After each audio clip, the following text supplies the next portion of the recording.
During World War I, the sight of poppies growing among graves on a battlefield so moved Canadian soldier Lieutenant Colonel John McCrae that he composed his now famous poem, In Flanders Field.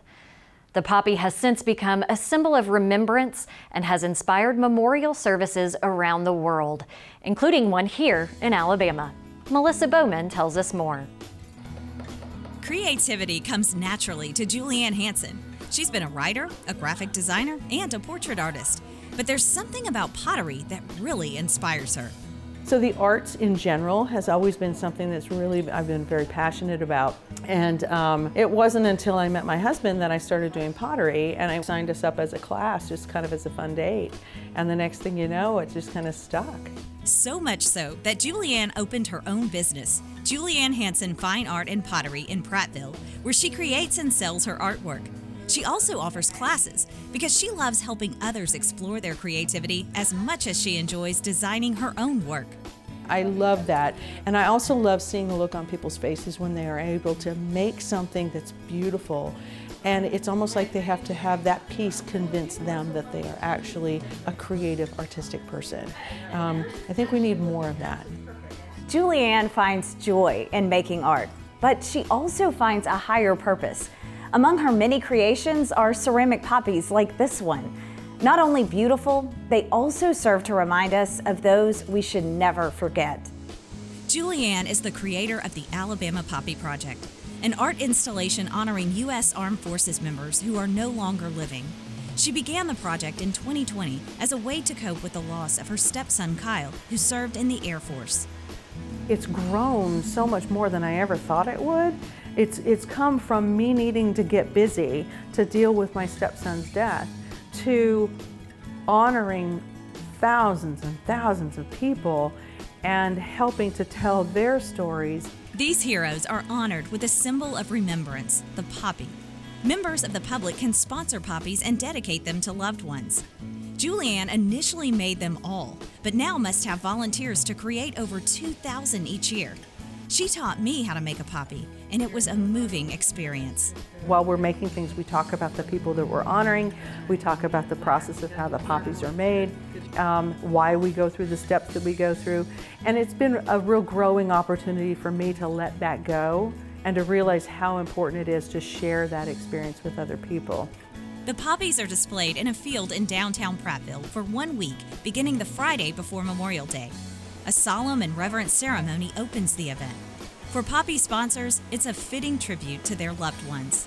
To be in the moment, to see other family members there, putting their ribbons on with their loved ones' names that are on those poppies, and then to see as the wind's blowing, the poppies and the ribbons and blowing, and it's just an absolutely breathtaking, wonderful experience.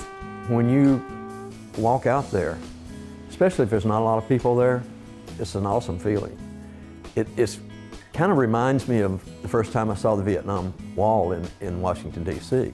When you're out there and you're realizing that every one of those represents a deceased veteran or service member.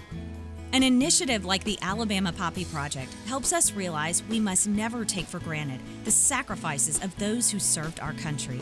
And Julianne hopes it also brings their families peace and comfort. I truly do feel that those we are honoring are sentinels around this poppy field. I truly feel like they are present. You can feel their presence there. You can be 100% by yourself in that field and know you're not alone.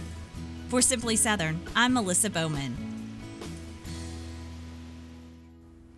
All of those poppies are a poignant scene. Each year, Julianne adds a number of new poppies that correspond with the current year. So this year, 2024, new poppies were added.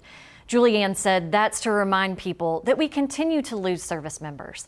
So while the event honors heroes from our past, it also honors present-day heroes. Now, to learn more or sponsor a memorial poppy, visit alabamapoppyproject.com. Anyone can sponsor a poppy. You don't have to live in Alabama. The names of all of those honored are listed on the website, and you can also choose to include a photo of your loved one. The names and photos are never taken off the website. Again, that's alabamapoppyproject.com. Well, don't touch that remote control. There's more Simply Southern to come.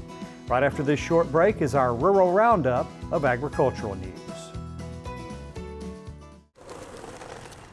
What you doing? Oh, I'm just finishing up this claim for Rachel. Huh. What's Rachel doing?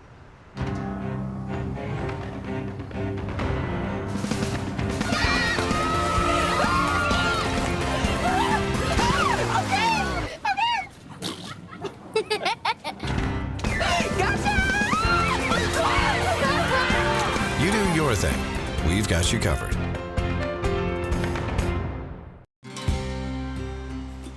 I'm Heath Clary from Greensboro, Alabama. I'm proud to be the 2024 Alabama Catfish Farmer of the Year.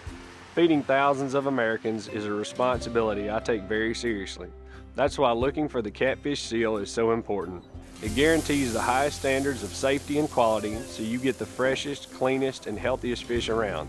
Find your new favorite recipe or restaurant at uscatfish.com. Support healthy food from local farmers by purchasing a Farming Feeds Alabama license plate. The tag funds education and promotion efforts, including Ag in the Classroom, agricultural scholarships, and youth programs. Get your Ag tag today. Soybean is a very versatile product. We make crayons out of it. A lot of the combines you see rolling through the fields have a lot of plastic side panels that are made from a soy product.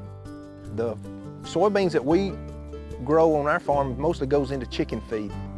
Soybean production in Alabama employs over 10,000 people. We grow some of the best soybeans in the world. We go the extra mile to make sure when our name is stamped on it, we know it's the best product we can produce. Hey y'all, I'm Kim Earwood with Alabama Ag in the Classroom. Here's another exciting edition of Miss Kim's Book Corner. We're putting a spin on farm to table with a book that's actually table to farm. Each section of Right This Very Minute starts with a different meal or snack.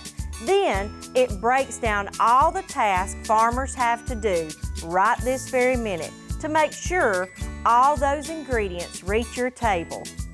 This book might even inspire readers to try growing some of their own food.